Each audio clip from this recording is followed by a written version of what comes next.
Coming up on Why Should I Trust You? Today, we're widening our lens just a little as we start taking a look at AI and trust. Don't worry, that doesn't mean we're easing up on our focus on health. Not for a second. We're just doing more. And here's why.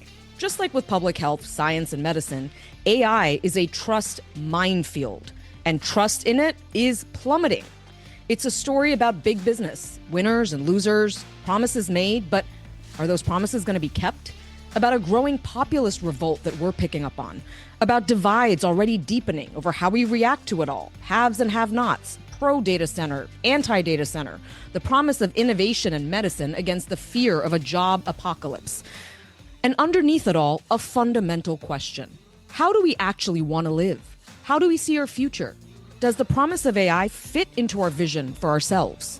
Now, we're not going to be focused on the CNBC of AI, meaning talking about the latest innovation or the Frankenstein fears that people have about the technology, but rather how it's impacting us, how it's impacting everyday people, our liberties, our sense of our livelihoods, and even our humanity. So today, we've gathered who else but a group from Gen Z. That's teenagers and 20-somethings. Some of them headed to college, some of them in college, just graduating, working in the trades, all kinds of jobs, looking for jobs. How does their generation, coming of age at the same time as AI, see the changes it's already bringing into the workplace, into their education, their relationships, their future? What do they think that we in the older generations are getting wrong? Can't wait to do this one. Let's get started.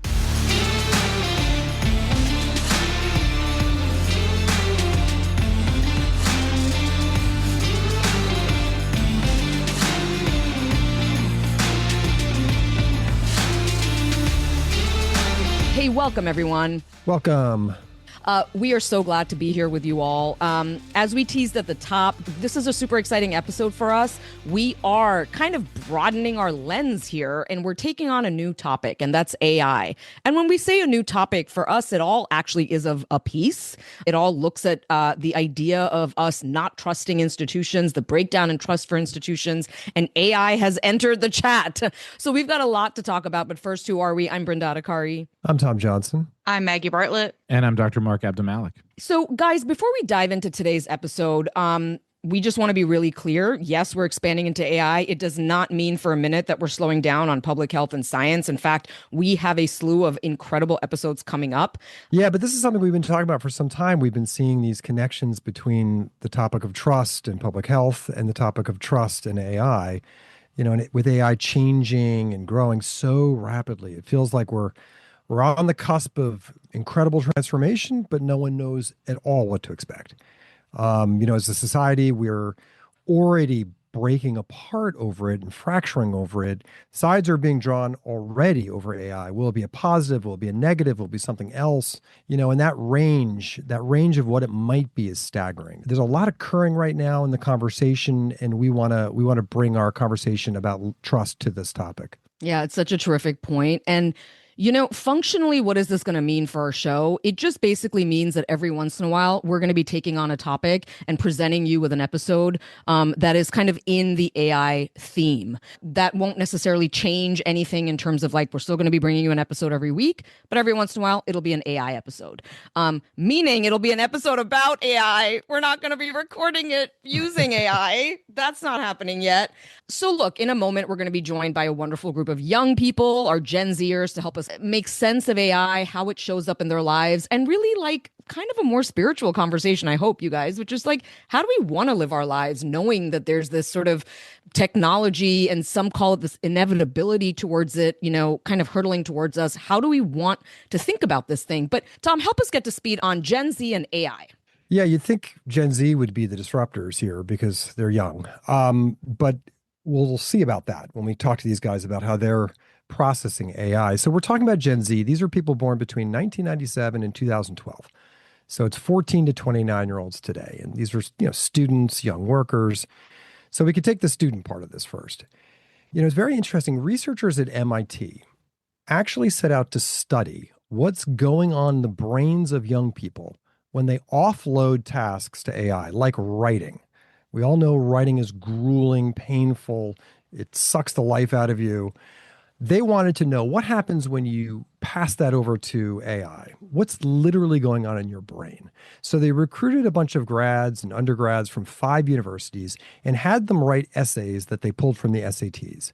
One group got to use AI, another just sat down and wrote, no AI. They all wore special headsets so the researchers could literally monitor what was happening inside their brain. And across 32 regions of their brains, the researchers could see and measure how those using AI were experiencing less brain activity. The AI writers grew lazier and lazier as the experiment went on. So at first, they were like using it to bounce ideas. And by the end, they were just full scale taking and cutting and pasting what AI had wrote. When the researchers later asked them about their work, Team AI could barely even remember what they had turned in. So the study was small, it was not peer reviewed. The researchers said they wanted to push this out into the conversation immediately. And in their analysis, the researchers said that writing without AI is a high load task. Like your brain has to handle idea generation, organization, composition, all on its own, just the way we've done it forever until now.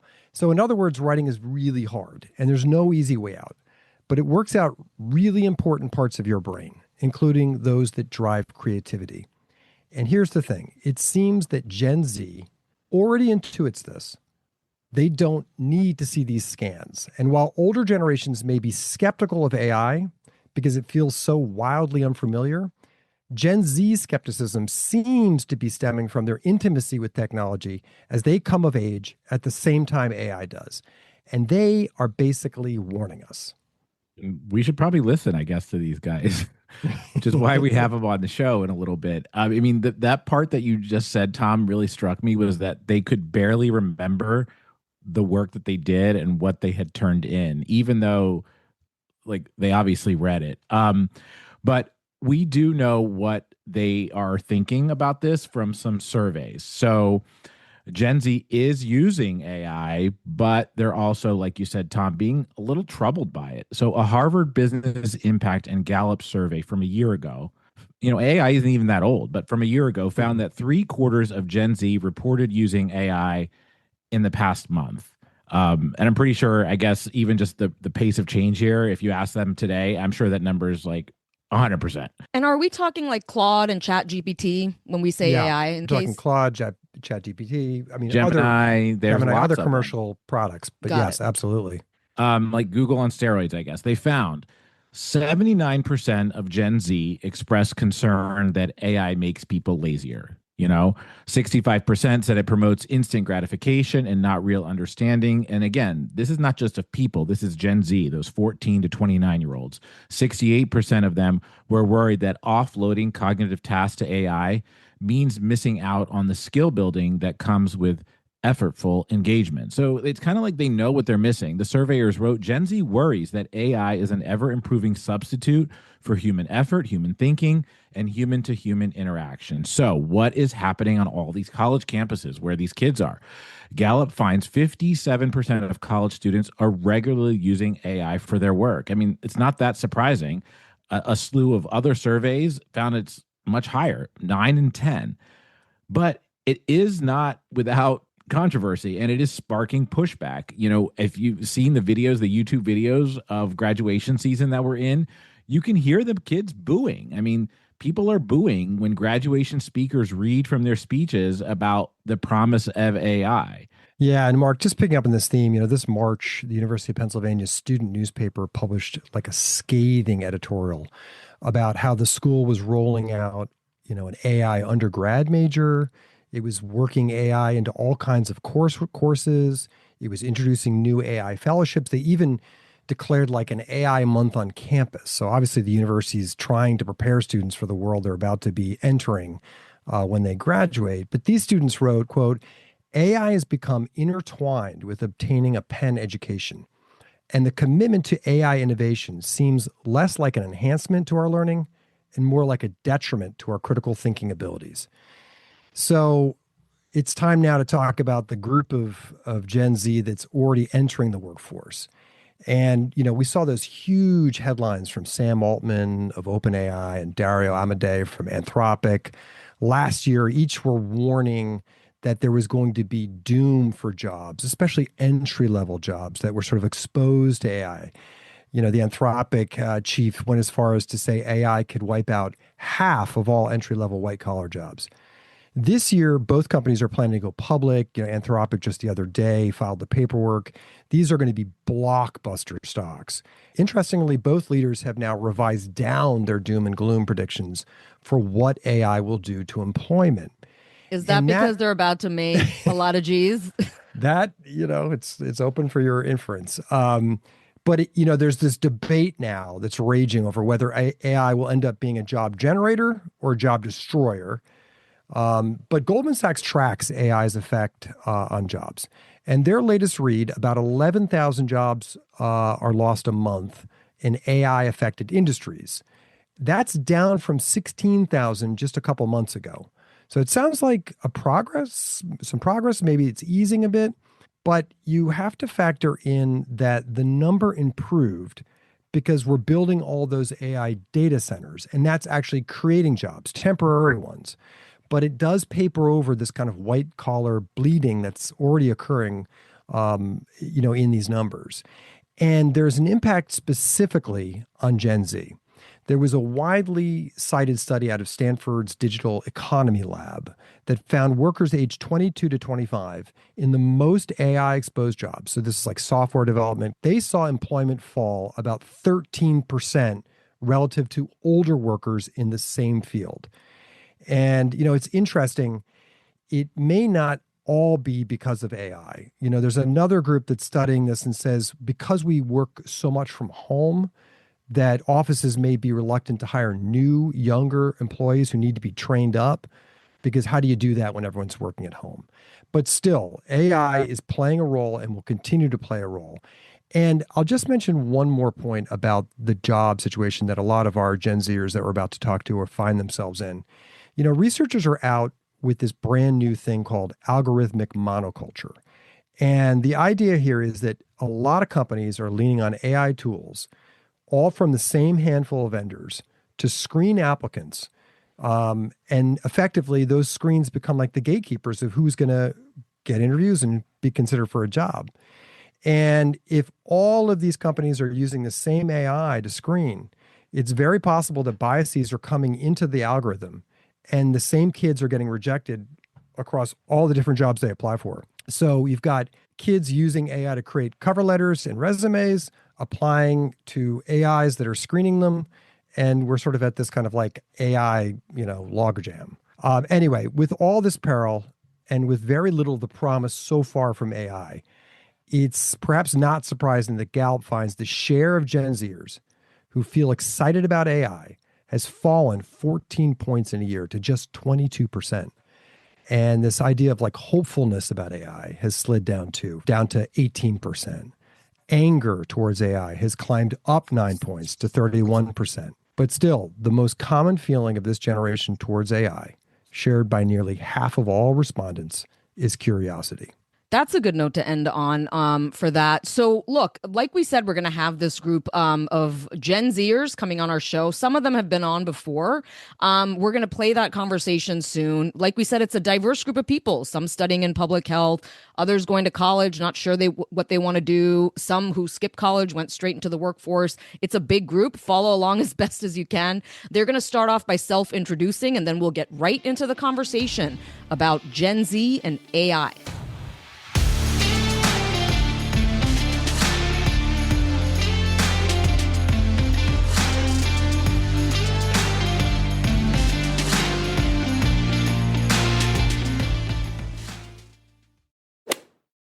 Hi, everyone. My name's Kushi Patel. I'm from Wayne, Michigan, born and raised. I'm 22 years old, and I am a research assistant working at the Brown University School of Public Health with an incredible professor, Dr. Craig Spencer, who's been on the show a few times.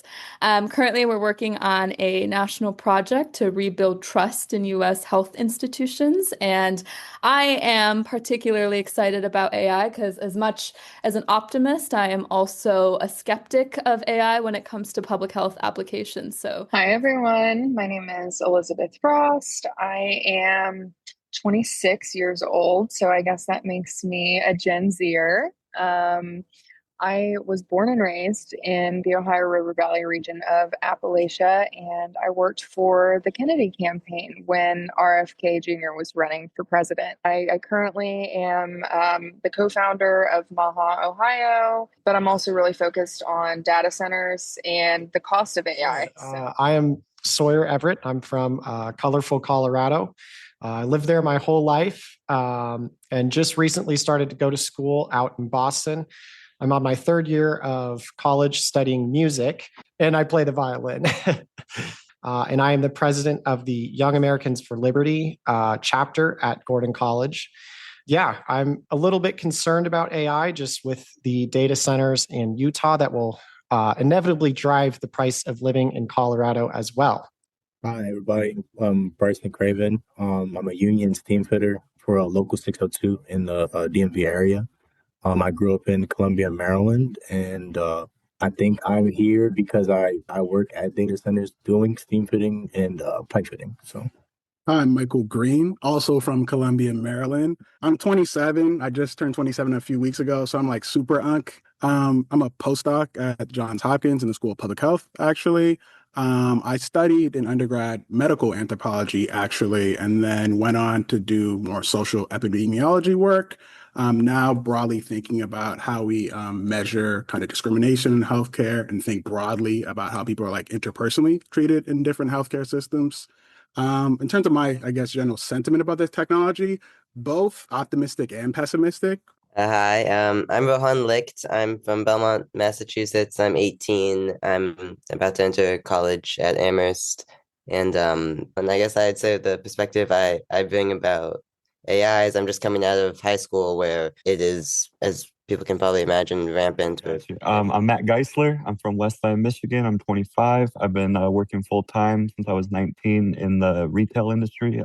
Work in a grocery store midnights. I don't know if you guys all have Kroger where you're at, but I work there. I'm part of a food and commercial union, fully unionized. Yeah, AI, I'm pretty excited about AI. I'm pretty optimistic about AI. So I'm excited to hear everybody's perspective on it. My name is Karen Michelle Asari. I'm 19. I was born in New York, but I've basically lived in Fayetteville, North Carolina, generally my entire life. But I'm a third year at the University of North Carolina at Chapel Hill, and I'm double majoring in neuroscience, as well as media and journalism with a focus in advertising and public relations. I hate to be the bearer of bad news, but I don't entirely know what I want to do post-graduation. My name is Rotimi Kukori.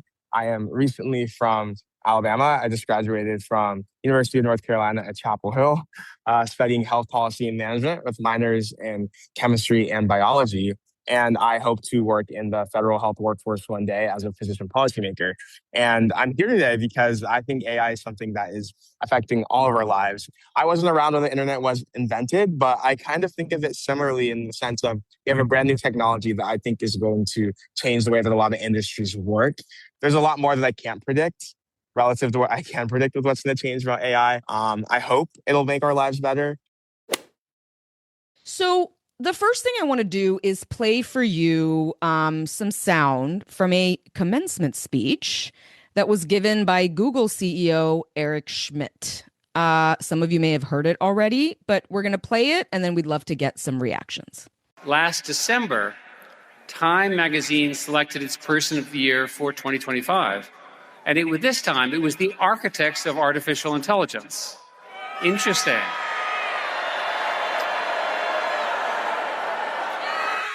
So today we stand on this edge of another technological transformation, one that will be larger, faster, and more consequential than what came before. It will touch every profession, every classroom, every hospital, every laboratory, every person, and every relationship you have. I know what many of you are feeling about that. I can hear you. There is a fear. There is a fear in your generation that the future has already been written, that the machines are coming, that the jobs are evaporating, that the climate is breaking, that politics is fractured, and that you are inheriting a mess that you did not create. And I understand that fear.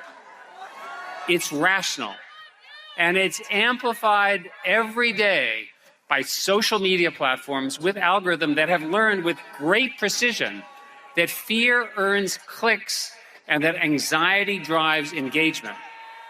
But I want to say something to you this evening as clearly as I can. To speak of the future as though it has already been decided is to surrender the one thing that actually matters. You are surrendering your agency. The future does not simply arrive. It gets built in laboratories, in dormitories, in startups, in classrooms, in legislators. And the people building it will be you and people like you. Okay. So what you may not have heard in some of those breaks was he was getting booed quite a bit in those remarks. Elizabeth, what was your reaction? On its face, I agree with what he's saying, that you do definitely want to participate in change, especially when change is inevitable. But in terms of, my emotional reaction to what he was saying and his intention behind it, or, like the visceral reaction, that you kind of perceive, that, it felt like a mind game. Give the illusion of enfranchisement while the undertone is really, accept it and buy in.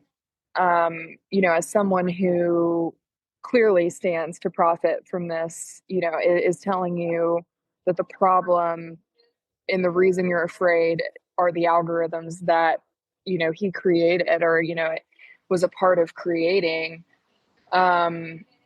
It feels very tug and pull, and it feels like, the goal was to ultimately get that, group of graduates to buy in versus actually getting them to feel enfranchised to participate in the process. Bryson, let me come to you next. What did you think of those remarks?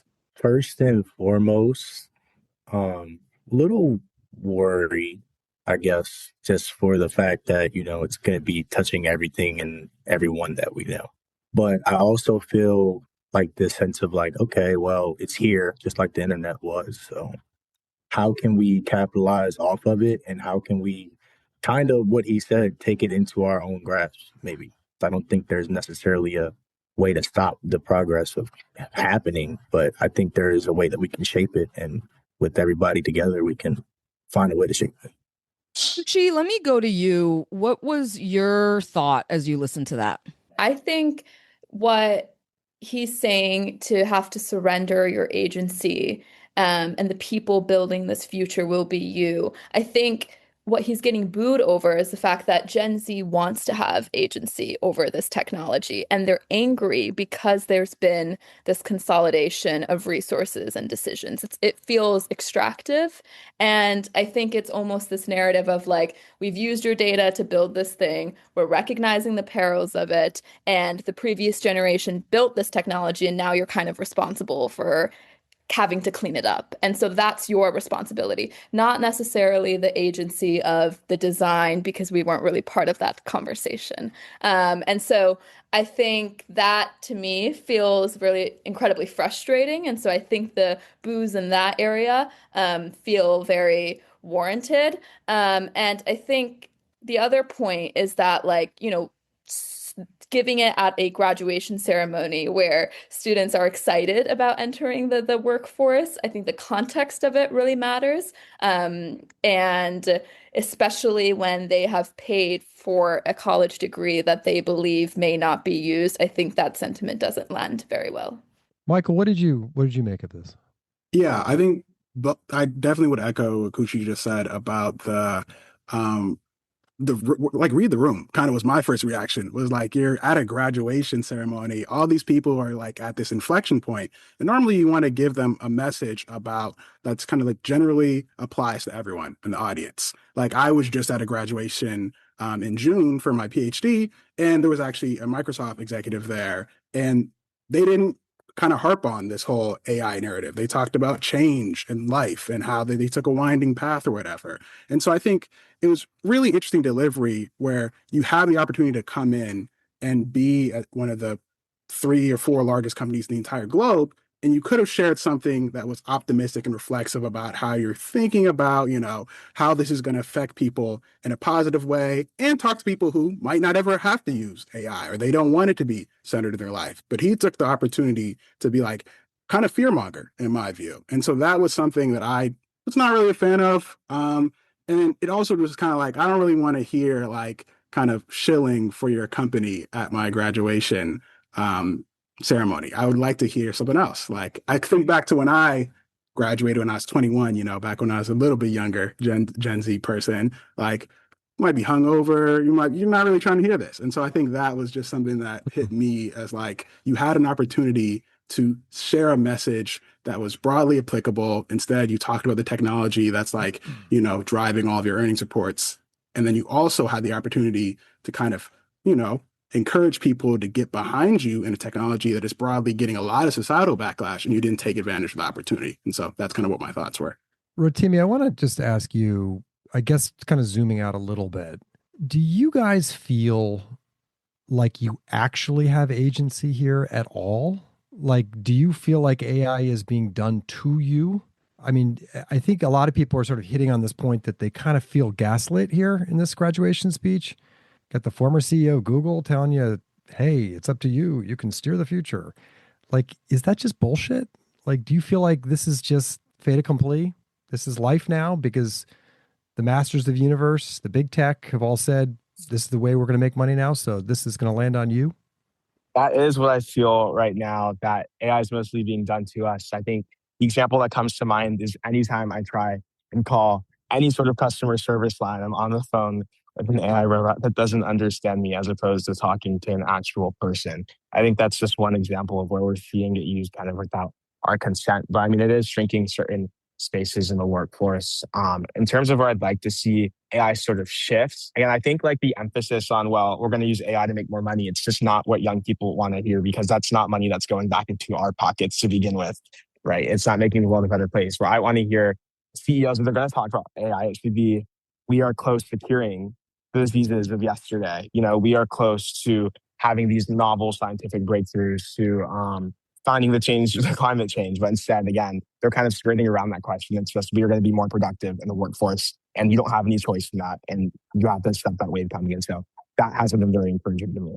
Karen, what did you hear in this speech? Why do you think those kids were booing him off the stage? I think as like I have heard of him talking, it immediately brought me back to maybe a time I think I was like talking to one of my relatives, and I remember them like sending me a video that was like obviously AI generated, but the way they were talking so passionately like, about the content kind of just made me a little bit weary, because we're looking at like people in older generations, whether you're like a millennial or Gen X, these were like our parents. The same people were telling us, not to be on our phones as much. Like, why are we on social media all the time? Like, go outside, play with your friends and things of that nature. But then we're also seeing these same people wanting to like embrace AI in such a way that like it's truly just become like integrated into our every single like daily lives. It's something that we're using in the workforce. It's something that we should be embracing with open arms. And so when we have the conversation of like, why does AI exist? I always kind of have to sit back and maybe question it a little bit, because in some ways I'm honestly not fully and entirely sure. Like I can see maybe where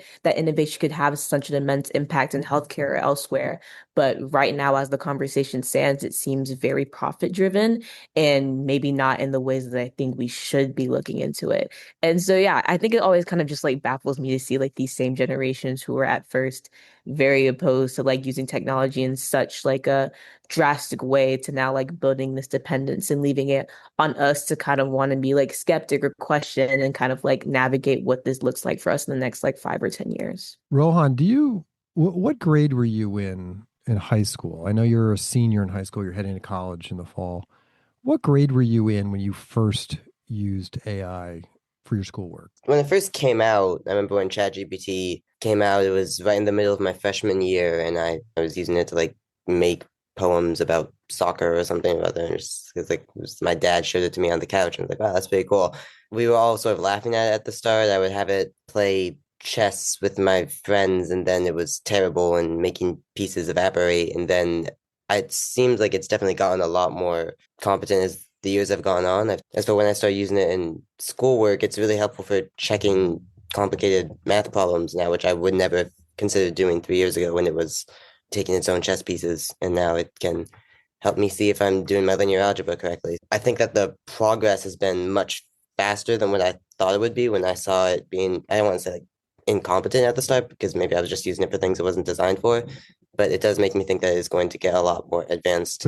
Yeah, and so it's interesting, I think, for probably for our listeners, you're someone whose high school experience now has tracked along with AI, and you're about to go to school, to go to college, and you hear these seniors who are leaving college now effectively booing someone who's trying to frame AI for them in some positive way.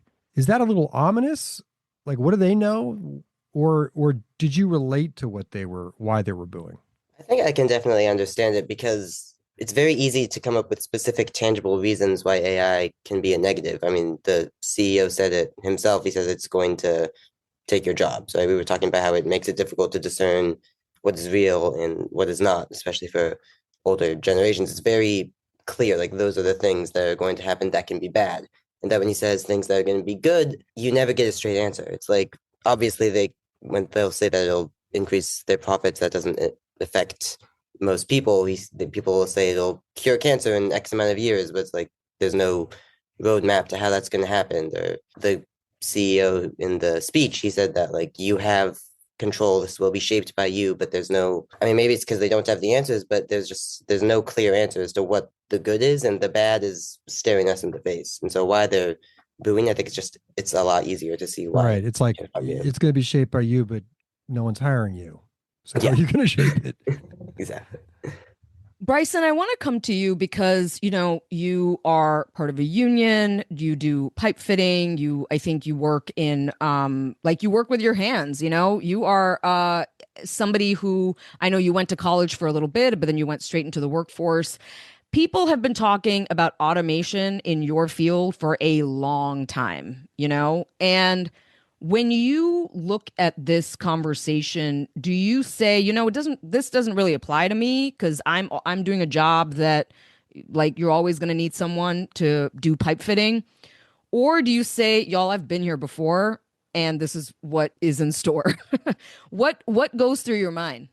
So far, I mean, it kind of is what it is. I mean, I think a lot of the times we look at stuff as negatives and see it as like it's always going to be a problem. And like I think the gentleman before me was saying, like, we're looking at all the negatives about it right now. This has kind of been what it is for the past like 5 or 6 years. So that's What do you mean it's been like this for 5 or 6 years? just the work. I can just tell by the sheer amount of work and the sheer amount of people getting hired, just my company alone. That's just what the work is entailing. So like that's majority of who's hiring people. They're paying you well, and a lot of people are going to do it. And you're saying like in your business right now, pipe fitting, steel work, they're hiring and you're not feeling that sense, or is that what you're saying? Yeah, I mean, it's essentially, yeah. I mean, that's the most thing that's getting put up, and like eventually, yeah, like AI. If we don't have like robots taking our job, then yeah, we should be okay. But I mean, eventually they're gonna make something and automate that. So it's still a worry factor in it, but I feel like that's just what it is. Just like everybody else was speaking to inheriting it. I mean, yeah, I mean, I don't like this as much as anybody else, but it's just is what it is. As you see, Yeah. I got kids. We got families to feed. People got everybody. Most people in the union are grown families. People trying to retire. I mean, that's the work that's given to us. Michael, you had a thought. Yeah, so this is actually touching on something that really frustrates me about this moment is that I think a lot of the people who are in positions where they should be leading like the next generation, or they're like in a position where they like have a lot of say in like how our education system is built, they're either making statements kind of like the one we heard from the grad speaker where it's like, this is going to be your life, lean into it, you have no choice. Or there are people who are kind of hands off and just kind of being like, well, you'll figure it out eventually. And I think that a lot of the advice that I appreciate the most lately is kind of more firm guidance and stances instead of just being like, well, we'll figure it out as we go. I think that you need to kind of be frank about here are the type of tasks that we think are valuable for the future. And here's the evidence that supports it. And then the other side of it too, especially on the education front, if we think that this certain skill set is going to be less valued, then why are you still expanding, hiring in this area? Or do you think you don't really know? I think there's just people who are making a lot of statements that are just kind of based on their past experiences, but then not really bringing evidence or like rejiggering their whole like system around those claims. Does that make any sense? Yeah, I mean, Matt Geisler, I know you wanted to also weigh in on the grad speaker. Yeah, so I just feel like sort of like Kushi said earlier, or maybe it was Michael, about reading the room. It's like who you're speaking in front of a bunch of kids who just went into thousands and thousands of dollars into debt to hopefully pursue something that they're gonna get scared that this is gonna replace their job and that this debt that they just took on is for no reason. And so Bryson and I, we work with our hands more. We're probably not as worried about AI right now, but anybody who's working with computers in any sense at all, whether it's accounting or data input or engineering or software development, whatever it is, things that you do go to school for, it's like you have to realize that these people are scared about their jobs and their future prospects. And Rohan being just getting into college, he's 4 years away from even entering the workforce, and that's 4 years of development for AI to get better than it is now. And if you want to go into something that makes a lot of money, like engineering or just anything to do with computers, like I said, you have to understand that telling these people, get with the program essentially, well, they're worried that this is just they're not going to work with them. They're going to get replaced by them, and that's just the fear of people our age right now. Yeah, I mean, I'm really hearing everyone here say that, like, read the room and change the message is like being said loud and clear. Elizabeth Frost, you had a thought. When I think about some of the things I'm hearing in with applications of AI in college today, it really strikes me how much it seems to have changed since I was in college. And I think Michael and I are kind of like the ripe Gen Zers in the room, but I also took advantage of a program that allowed me to go to college in my junior and senior year of high school. So my years were 2015 to 2019, I believe. And so at that time, especially in my community, the tone about college was very much like, go get it done, take advantage of the state grants and things that you can get while doing it in high school, because there's not a lot of opportunity in Appalachia and in a lot of other communities, especially rural communities. And so there was this massive incentive, but also a push. It was being paid for by the state, but you also have the teachers at the high school saying, hey, I think you're ready. You can handle this. Go take advantage. You can graduate high school with your associate's degree. And that's pretty incredible, right? Especially, in a community where most people's parents didn't go to college, first generation college students. At that time, around 2015, AI was starting to come about. I don't think ChatGPT was really a thing yet, but there was definitely AI chatbots that were kind of new on the scene. And the main applications at that time were to help you with your schoolwork.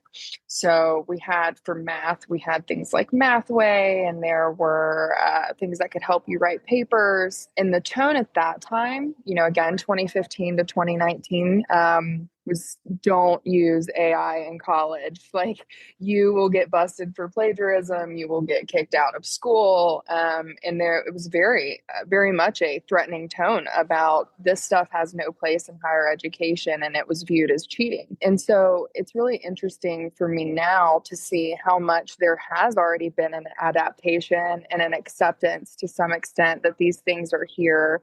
When I hear people say, accept it. I feel like we have accepted so much. My generation has accepted that many of us went to college to pursue degrees for fields that don't exist anymore. We also accepted before that labor wasn't a safe option for us either, because our jobs were being automated. And so I feel like we're just always being asked to accept the next thing. And that's where I feel there's an energy building in Gen Z that we really want to do something and have a guiding hand over this, because for so long it's just been jerking us around. I just want to play off of what you're saying, because I think you're really getting to an interesting point, Elizabeth, which is this idea that we kind of offload our thinking to AI. And I just want everyone to think about that critically for a second and just be super honest. Does it feel good to do that? Like, they're putting so much on me, I can offload some of this. It's the only way I can survive. Like, I don't have to think about this. I'll just have AI do it. Or does that feel bad to you? Do you feel like you're not doing this right? You're not working your muscles of your brain. You're not thinking for yourself. Like, is there something sad about that? Kushi, I'm going to come to you, but just anybody else who wants to just get kind of honest on that one, I'd love to hear your response. Yeah, that's a great question. I think at the beginning, I was when ChatGPT first arrived, which was my sophomore year of college, I remember sitting with my roommates and asking it a bunch of questions and then using it for a ton of assignments, that the rest of the year. And at the beginning, I was like, wow, this is really good. And then, a couple months later, I was like, wow, maybe this is too good. And I think it was almost this like shift from from excitement to extreme nervousness. And I was like, I wonder if this is an innovation that is incredibly dangerous and actually disruptive. And so I found myself over time becoming more and more skeptical because I've started to quite frankly use it less because I felt like my like brain was just starting to get wired differently where I wasn't able to be as sharp or as critical as I was before. And so I think over time, I have definitely grown to be more skeptical because I have just seen my performance change, where I'm like, okay, I don't need it to write every single email. Like I really should maybe learn how to write a single email by myself. And it's become, I feel like I've grown sharper where now I use AI as just like a tool for maybe refinement or editing rather than complete idea generation and just more heavier lifts. Sawyer, how do you feel about this? Do you feel good about using it as a tool? Do you feel bad about it? Like, talk to us about that. Yeah, I just genuinely I'm honestly so terrified of where this could go. I see it just with the idea of our future families, our future generations. We're living in a time where we're talking about, our work being taken away, but what is left for the rest of us, when we're talking about like offloading ideas and giving it to AI, there's studies I've seen that are people that use AI as on a regular basis, just have a lower IQ. They don't think as much about what they're doing. Yeah, I just honestly think it's terrifying to think about a something else doing the thinking for you. I know that's kind of already what the world we live in. We live in a world where a machine can do a lot of it, whether it's writing emails or whether it's answering texts even, or writing your essays or whatever. I think those things are so important to being a human. Expressing your ideas. I think that's a very important and something that is just at a very base level of human existence, and to take that away, I think is really quite scary. Sawyer, you are a violinist. How does this show up for you? I remember when we were talking on the phone and you talked about how your professors are encouraging you all to use AI for composition. What's going through your mind as a classical musician right now? Yeah, I mean, being a musician, being somebody that's studying music, our whole deal is to show humanity. I mean, that is, I think the goal of music is to show human nature and to show emotion, to show passion. And yeah, this has been something that we've seen, like with the Berklee School of Music. They're starting a whole new degree about AI composition and how to use composition to how to use AI in a way to compose songs. And I think at a level, there will always be people that will, I don't necessarily want to listen to AI slop. as much as everybody else might. Maybe, I'm sure most people would feel in the same boat about that, but it's getting quite scarily good at it can't necessarily create a new sound, but it can replicate it at such a level that you can say, write me a song like Imagine Dragons, and it will do it, and it'll sound like a song like Imagine Dragons. And I think that's something that is just quite terrifying in our field. Not necessarily as detrimental, like you always have performing musicians. I don't think AI can necessarily replace that, but for composition, it's getting quite scary. So, Rotimi, you had a thought, and then I'm going to go to Bryson. Yeah, I mean, when I think about how I perceive using AI, honestly, normally I feel guilty when I use AI. It almost feels like you're cheating. I mean, I think we've kind of been conditioned to associate your work effort and your deservingness of your work. So it's like a lot of times when you achieve something, like, congratulations, you must have worked so hard for that. You're taught to be proud of the work that you've poured into something, and now you're seeing a tool do it very quickly, and it feels like you're, by not critically thinking, like, it's like, am I going to lose my ability to think and do this on my own? And then I think the other aspect is you hear a lot about the environmental impacts. You have to think about the very real trade-offs of, what is the trade-off of, yes, I'm doing something more efficiently, but is it having an impact on communities around me, people that I care about? And I feel like there's a lot of information on both sides of the island. It's a little unclear to navigate as a non-expert, what's truth and what's not truth there. And then the other perspective is, I think there's a lot of tension, and we've touched on this a little bit. But in the classroom, they're still kind of deciding what the stance is on AI. Every university at UNC, I think every professor kind of gets to choose their own syllabus. But then I remember I had my first private sector internship last summer, and like AI was very encouraged. I mean, it was like an AI startup, right? And I think you're seeing that a lot in the workplace across industries. AI is very normalized because they're focusing on efficiency and getting things to their stakeholders quickly. So you kind of have the tension inside of like, I feel like I'm cheating if I do this, but then also I'm expected to do this, and you don't really, there's no clean answer either way. Yeah. So like when you say you feel like you're cheating, do you feel like you're cheating, like I'm going to get in trouble, this is against the rules, or do you feel like you're cheating yourself? Because it sounds like the rules are now from universities like, we want you to use this, from the economy, we want you to use this. We don't really care if it's cheating, so to speak. Like, do you feel like you're cheating yourself, I guess is my question. I would say I feel like I'm cheating myself, especially because as you touched on, people are starting to allow it. And I think the other thing I noticed is usually when I do use AI, the product is just not as good as when I would sit there and put in the time and do it myself. And so I guess sometimes where I try and find a happy middle ground is like, using AI for part of it, but not all of it. I think what I always try and tell people when they ask me for my thoughts on AI is like, AI is like a really good intern. Maybe it'll get 80% of the way there. But like, if you're ever getting to the point where the AI is doing something that you can't do, and you're not able to sit there and say, this is wrong, this is not right, I can't sit here and do this better myself, that's when you get in really dangerous territories.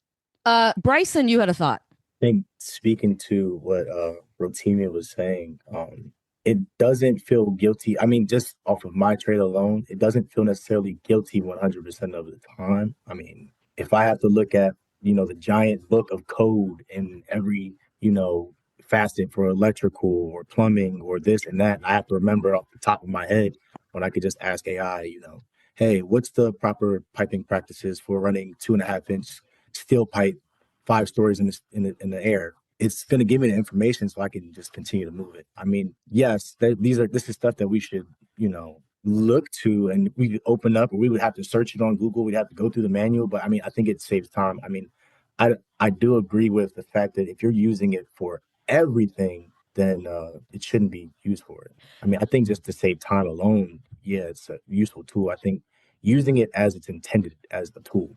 It's not everything. It's not the end all be all to everything.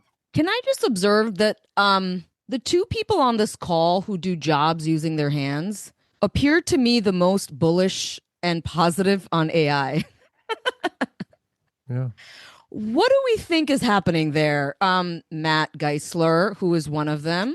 Why are you and Bryson maybe feeling a little differently than these other guys on the call? Yeah, so what I was going to say was like using AI, I mean, I don't think you should feel guilty about it. I think it's a great tool, and all tools can be used right or incorrectly. But if you're somebody in a job who's using AI, like, you have to think, like, if you're using AI for 50% of your job in 2026, and then maybe in 10 years you'll be using it for 90% of your job. And you have everyone here has 30 to 40 years left in the workforce before you retire. And so how long is it until your boss realizes, like, why am I paying you to use AI for your job when I can just use AI myself and cut the middleman out? And so I kind of said it earlier, where right now you're working with AI, but eventually you're going to be working against it. And I just think you have to realize, like, the more that you rely on it for your job, is the quicker you're going to be able to be replaced. To answer your question directly about why I'm a little more bullish on AI, it's not so much bullish, but I am less concerned about it for my own personal job. And I don't plan to be in this industry forever. So I can move on. I do plan to work with my hands forever. And I think that manual labor will be the last thing to be replaced if everything does end up getting replaced. But I think manual labor is one of the safest industries in terms of AI replacement. But yeah, just with the whole, like I said, if you're using AI and you're really relying on AI for your job and your everyday life, it's really just a matter of time before your boss or whoever realizes this as well. And I just think you have to be careful with it. If you continue to use it and your boss realizes that you're not needed as much, you don't provide as much value as the AI is providing more value than you are eventually. And again, we're only in 2026, in 10 years, 20 years, when you're still working, because you're only 30, 40 at that time, where's it going to be? You have to think about that. We're so super early in the AI. It wasn't a thing. It wasn't really, 10 years ago, it wasn't a thing. This is still so new. And you have so much longer in the workforce before you're out. So you just have to be careful. Matt, on that note, I mean, you talked about it being so new, and I think that even a year ago, maybe a conversation would be totally different. I'm curious if, everybody is thinking things differently now, like now that AI is everywhere. So a year ago or 2 years ago, you may have had, one idea about what you wanted to study or major in college or your dream job. Has like AI specifically made you rethink anything, like in this moment, like your major or your dream job? Or is there a real decision that you at your age now, knowing what you've been through with AI in the last year, has made you change your vision or your thinking or your dream? I don't know who wants to take that. Or maybe like a show of hands. Has anyone changed their major or their career path based on the rapid emergence of AI in the past 24 months? No one. Everyone's staying the course. All right. Positive. Karen, you wanted to weigh in. I think where my thought process honestly is leaning towards now is that, considering the fact that AI is still like has a long way to develop, what we're seeing now is definitely not what it's going to be like in the next 5 or 10 years. I start to think about like how it's going to be sort of like introduced, at least to like younger generations. Because I mean, when I think ChatGPT was introduced, at least at the all like various ages that we were at, there really wasn't much of a conversation as to how is it going to revolutionize education. It's like a phrase we kept saying, it was going to improve education. It was going to like change things, maybe make learning like faster and better, but I don't think it's ever like been fully established as to what exactly that looks like. And so when it comes to the conversation of like, oh, like is AI kind of like impact critical thinking, I think I would agree that it is, only just because I feel like we're introducing AI into like education spaces and maybe improving it in some aspects, but I don't think we're necessarily talking about like what is learning? Like, how are students going to be able to develop the skills to actually like think and be able to process information? Because it's not necessarily the formal, I guess, institution of education that like individuals are always going to be exposed to. Like once we get to the workforce, like I'm sure there's like series of different things that we're also still going to have to learn to be like efficient in our positions. But I guess I'm always kind of just curious as to like what exactly is like this technology in this space going to do that would allow us to be able to kind of like struggle through our thinking to like put us in a better position for the future. I want to bring it back to Bryson and Elizabeth for a second, who wanted to kind of pivot back to the idea of manual labor and AI. Bryson, you had a thought. I just was saying I'm probably a little bit bullish, first and foremost, because we have all these people on this panel and we're in good hands. I think that, everybody's going to be capable of controlling, the upcoming events. Not I'm not trying to sound like the dude and just ruin everybody's graduation, of course. Like, he was kind of an asshole doing that, to be honest. But, no, I think that these conversations need to be had.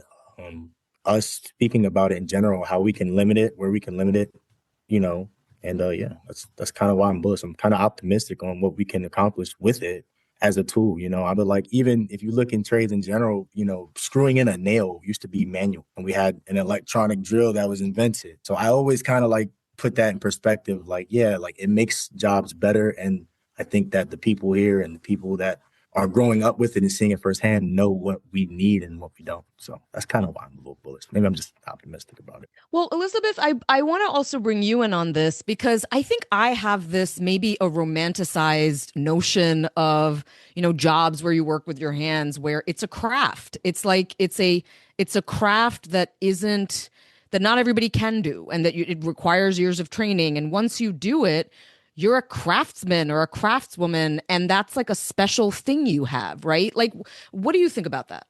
The number one thing that comes to mind for me when I think about AI and its relationship with manual labor is the automation of the coal mines in Appalachia. And it was kind of my grandparents' generation that really went through that and saw that happen in the 1960s. I think a lot of the messaging and the attitude was very similar at the time. Like, this is going to make your jobs easier. This is going to make things so much safer. Do you really want to go that deep into a mine? And in some ways, we could say it's a great thing that we're not sending humans that deep into a coal mine anymore. And there were a lot of people that were really hurt, a lot of black lung and a lot of injuries. I mean, the coal mining industry itself was very extractive, but to Bryson's point about, we need to have a hand in this, and, we can and we should. And I think these conversations are a big part of that. So it's not all gloom and doom, but I think that we also have to be very careful not to like sleepwalk ourselves into yesterday's mistakes. And I'm sure if my grandparents' generation had a chance to go back and to do things differently, it would have been a smoother transition. And I think the direction that we're headed right now, where we're seeing this rat race from big tech, I don't think that big tech is really thinking about that smooth transition the same way that big coal wasn't thinking about a smooth transition for people either. And so, we see these videos online of these robots that are doing these pretty incredible things, and how long before those robots can stock shelves. And, that robot is connected to the internet to look at the manual, and it can, connect the pipes and, can do an assessment of, is this secure? And I don't think we're as far away from some of those things as we like to think that we are. And while people like you and I, Brenda, might romanticize the art, that is craftsmanship, is big tech going to romanticize that? I mean, what has history told us? And that's where where I am bullish about the opportunity. And I don't think that people who are using chatbots are the ones that are, running up this massive bill on data centers that we're going to have to pay. It's actually much more machine learning and, military applications that are actually driving this massive need for data centers. And I think that's another thing. If, the residents in the community were to actually say, do we support, this particular application for AI that this data center in my community is supporting, I think that creates a whole other conversation that people are thinking about right now. People support certain applications of AI, but not others. And we make it such a black and white. Do we want data centers? Do we support AI? Are we bullish on this? Are we not? And I think it's a very nuanced conversation about how we actually, what we support and what we try to, control and regulate a little bit more. Okay, so Elizabeth doesn't trust big tech to be steering this ship right Elizabeth doesn't trust a lot of things, but you guys know that. Cushy. What do we do about that? Does the government have a role and responsibility to step in and regulate big tech as it pertains to AI? Bernie Sanders he called for a moratorium on data centers. Now he's calling for sort of an exploration of like a fund where big tech would be taxed half of their stock, and that would then go to the American public. So the American public would have a say in how these big techs run AI, and there could be money that could offset job losses. I mean, there's a whole emerging thought here about the government's role in regulating AI. What do you make of that? Yeah, so I like from a public health perspective, I am always thinking about equity and safety, and that certainly applies to the context of AI. I want the current federal government, who has become such a big fan of unleashing artificial intelligence onto society and has built such a strong relationship with big tech, to also think about what could happen if it was to replace a large majority of the workforce. Like, do we have alternatives in place for unemployment? What happens to fertility? What happens to health and crime? I think like we're thinking a lot about like this is a great technology and it's a tool and it's been able to automate and create incredible innovation across industries. But what happens when those effects are no longer accounted for? And I think to Sanders' piece that he recently wrote in the op-ed, I think that it is true that open AI was designed to be a public utility, a public good, and therefore the models were trained on publicly available data. It's using our data, right? Like being fed our books and our interests and songs and, everything that we've created as human beings. And so therefore, like, I think that the profits that are reaping from these technologies should also be allocated to the people who have designed it. Does anyone else have a thought on that? Like, or is that concerning to anybody that the government's going to be in charge of AI? These are the guys that like barely know how to like text. Like, what are you talking about? Michael, I think, had a thought on that. Yeah, this is gonna be my bias showing here, but I wouldn't want the government to be in charge of AI right now because I don't really trust the characters who would have like a financial stake in how the AI gets regulated. I think that it should be probably a board of people across a whole bunch of different walks of life who don't necessarily have financial interest in the outcome. And right now, my understanding is pretty much entire US economy is underpinned and like riding on the success of AI in terms of the infrastructure build out, in terms of how it's getting pushed on people to work for us, whether or not you need to make money through, laying people off, if that's really the reason why you're doing it, or if you need to make money by, selling products to people that surround this new thing that's going to make you more productive. That being said, I'm actually not that worried about the existential risk of AI because I think some of the more catastrophic situations, it's like people talk about 50% job loss. It's like people hit the street at like 15% job loss. If you're going to see people getting mass laid off, like, or if you're already in a condition right now where like things are really expensive for people. And if people are missing paychecks, there's no social safety net to kind of keep people afloat. Like I kind of trust the person side of this to kind of work its way out. That's too. It's like it's too, you cannot imagine something so horrific that it just actually can't happen, right? Is that what I you're think saying? that there's so many precursor steps to that point, and I think it's honestly a great way to advertise and kind of fearmonger around the technology. If you're like, we need to pursue whatever this machine intelligence is that's going to protect us from our adversaries, that's going to cure cancer, but also, someone might hack into it and crash your Waymo. Like it can't be all of these things at once. And so I think for me personally, I'm kind of like, let's see it.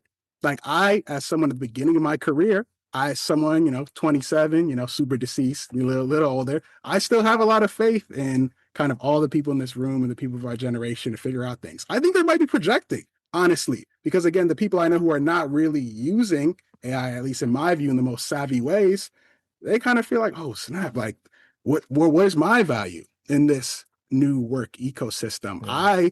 I'm not in the one who's actually doing the day-to-day work of what these things are going to be affected by. Maybe people are losing some of their own agency in the decision-making process. I know as someone, beginning my academic career, I'm overwhelmed by the amount of people who try to reach out to me to do research. They're in high school. They're like, I need to get a publication to get into whatever school. I'm like, this is crazy. You need to be like playing outside. What are you doing? And so maybe again, being in this different position, I'm getting a different kind of perspective on what really is the risk there. But I feel like people are just doing a lot of stuff that like isn't really attached to the big societal issues that I think are more pressing than whether or not someone's sending you an AI generated email or doing, scamming like schemes or whatever. I want to open it up to this one question. This is the part of the conversation I want to go a little like spiritual with you guys. Let's just sit back, relax, let's light a candle. Um, when I was graduating from college, it was like 9/11 hadn't happened yet. The 2008 financial crisis hadn't happened yet. COVID hadn't happened yet. Trump hadn't happened yet. AI hadn't happened yet, right? And when I'm listening to you guys, it makes me feel like I was this just naive innocent graduating into a world where just it was like everything was like a possibility. I felt so truly optimistic. I'm not even kidding. I'm not trying to say and therefore I like went and got a job. No, I like fucked around for a little bit and taught English and then whatever, right? But I wasn't worried about the future. Like truly I was not. I had college debt, but it wasn't like I don't know, everybody had college debt. It was just like you just work and you pay off your debts, you know? My question for you guys is like, what is your vision for your life? How do you want to live your life in terms of you just imagine like how you see the next 20 years of your life? What does happiness look like to you? What does fulfillment look like to you? I know that's like super deep and you can take it however you want. There's no right or wrong answer here, you know? But Karen, I want to start with you. Like, we're so focused on jobs and we're so focused on purpose like that, but I don't know, like y'all are all teens and 20 somethings and older generations have such an idea of you guys. And we're always talking about you. Now I want to hear from you. What do you want from your lives?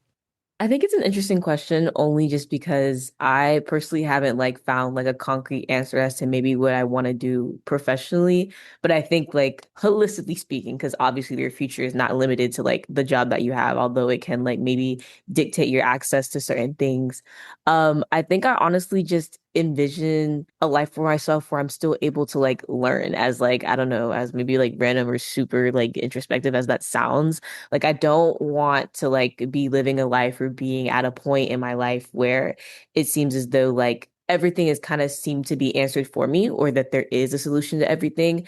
I doubt that we're going to be able to fully get to that point because nothing in this life is like specifically perfect or anything like that. But like I would hope that I'm still in a position kind of to be able to like, I don't know, be able to try things as I am now, be able to like make mistakes, not be able to have to think about like, I don't know, waking up and seeing that like everything around me is like sort of automated. Like I'm waking up and like I see somebody like making breakfast for me in my kitchen and it's like not me or like even like just something like that. But yeah, I don't know how like super kind of like abstract that sounds, but I think ultimately, I don't know, I think I kind of just want to be able to hold on to my humanity to a degree. And I think, I mean, just considering all the people in this room, I think that we'll still be able to get to that point if we are truly like having this conversation of like AI or just technology. Like we do have the agency to be kind of skeptical about it and shift some things around. All right, there's several of you who are going to weigh in here. Sawyer, tell me about what you want from your life. Yeah, I think I speak for a lot of us in this, but I want to live a peaceful life. I'm getting married in a couple weeks, and I think one of the things that in this last season that I've seen is I just there's something about peace. It's like gold, you know. It's like a rare gemstone. Like it's not everywhere. You can't find it everywhere, and I think that's something that is so important in life is just to live a life of peace. I'm a Christian. I believe that we're called to be stewards of this earth, to give to the next generation, to allow our future children to step into a world that is greater than ours. And so those are things that I personally would like to accomplish in my life. Michael, what do you think? Yeah, I honestly only really take things a few years at a time these days.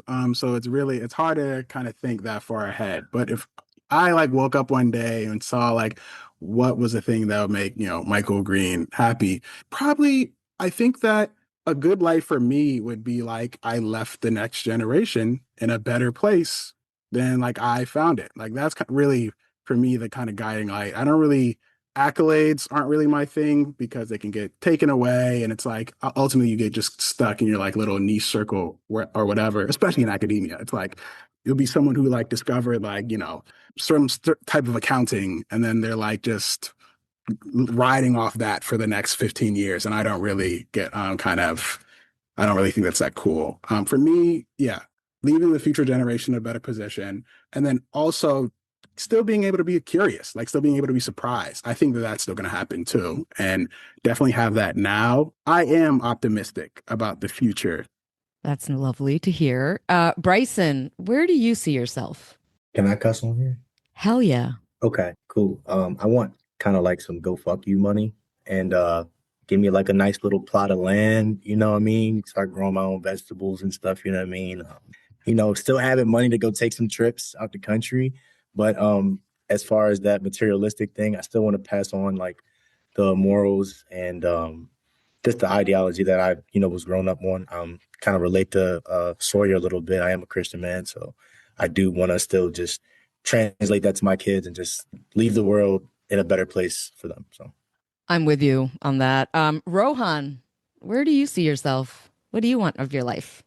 Well, just sort of broadly speaking, I don't know exactly where I'm going to be. I mean, I'm just entering college now. When I think about my life right now, when I find a day, when I find a day unsatisfying, it's when I don't think I spoke to a lot of people.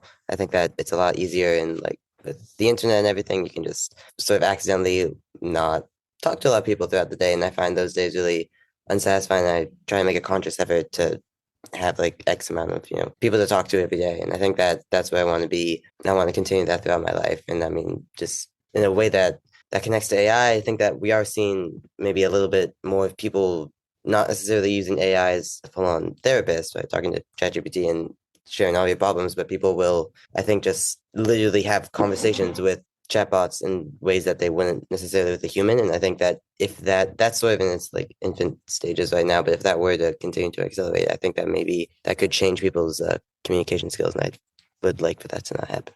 That's a great point. Matt, any thoughts from you? Yeah, so it's such a deep question to ask. What do you want out of your life? And you can take it a few different ways, but I think essentially I think everybody just wants to live a good life, a good happy life, and happiness looks different to a lot of people. Some people want to work in a career where they're happy. Me personally, I want time, and so you get time by the more money you have. People say money can't buy happiness, but it buys you time. If you have more time to spend with your friends, do hobbies that you love, like, I mean, what else could you ask for? If you want to start a family, it's a lot easier when you have more money. And so me personally, I'm a big investor. I'm hoping that in 40 years from now, my investments are worth a lot, and that gives me time to do the hobbies that I love, spend time with my friends and family, and my ultimate goal right now is, work as much as I can, make as much as I can now so that my future is way, way better. And yeah, so I think I'm doing that right now. And so I'm pretty satisfied with that. And 40 years from now, I'll be in a good spot. And that to me, that's a good life. So Elizabeth Frost, how do you want to see your life? Yeah, I think it's about finding the balance between pursuing a higher purpose, but also stopping to smell the roses and not forgetting to enjoy things. Because I mean, that's something that I find myself kind of, teeter-tottering. And I think that when I look back on my life, I want to say that I did things, I strived for things. I tried to make the world a better place. I wasn't complacent, but I also want to make sure that I was content and that, I stopped to enjoy the good moments with the good people. And someone mentioned holding on to your humanity. And I think that's a really important thing. I know Rohan talked about interacting with people and how easy it is with the way that society is designed right now, especially in remote jobs, to just slip into this place of not really not enjoying the things that make us human. So yeah, that's what it is to me. It's all about the balance and hoping that I was able to enjoy a little bit of everything when it's all said and done. And last but not least, Khushi Patel, tell us what you're looking for in your life. Yeah, Brenda, I mean, I love this question because I think with the conversations around AI and replacing humans, I think one of the beautiful things about it is that it's finally pushed us to think deeply about what it means to be human.